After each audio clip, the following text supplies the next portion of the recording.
সরকারি চাকুরিতে কোটা ব্যবস্থা বাতিল করে ২০১৮ সালের জারি করা পরিপত্র পুনর্বহাল সহ ৪ দফা দাবিতে ২০২৪ সালের ৭ জুলাই বৈষম্য বিরোধী ছাত্র আন্দোলনের ব্যানারে রাজধানী ঢাকা সহ সারা দেশে আন্দোলনরত শিক্ষার্থীরা বাংলা ব্লকেট কর্মসূচি পালন করে। শিক্ষার্থীদের এই কর্মসূচির কারণে স্থবির হয়ে পড়ে ঢাকা শহর।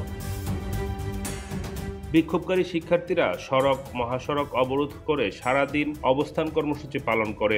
পরের দিন সোমবার এ কর্মসূচি চলবে বলেও ঘোষণা দেয়। ৭ জুলাই আন্দোলনের অন্যতম সমন্বয়ক নাহিদ ইসলাম কর্মসূচি ঘোষণা দিয়ে বলেন, আগামীকাল বেলা ৩টা থেকে বাংলা ব্লকেট শুরু হবে। এর আগেই ঢাকা বিশ্ববিদ্যালয়ের গ্রন্থাগারের সামনে জমায়েত হবেন। কোনো আবাসিক হলে বাধা দেয়া হলে আমাদের জানাবেন, আমরা সম্মিলিতভাবে সেই হল ঘেরাও করব। ৮ জুলাই থেকে এক দফা দাবিতে আন্দোলন শুরু হবে বলে জানিয়ে নাহিদ ইসলাম বলেন, সব গ্রেডে অযৌক্তিক কোটা বাতিল করে ন্যূনতম কোটা রাখতে হবে। পাশাপাশি সংসদে আইন পাশ করে কোটা সমুন্নত করতে হবে। আগামীকাল থেকে অনির্দিষ্টকালের জন্য ক্লাস বর্জনেরও ঘোষণা দিয়ে নাহিদ বলেন, দাবি আদায় না হওয়া পর্যন্ত অবরোধ কর্মসূচি চলবে এবং ফার্মগেট পর্যন্ত অবরোধ করা হবে।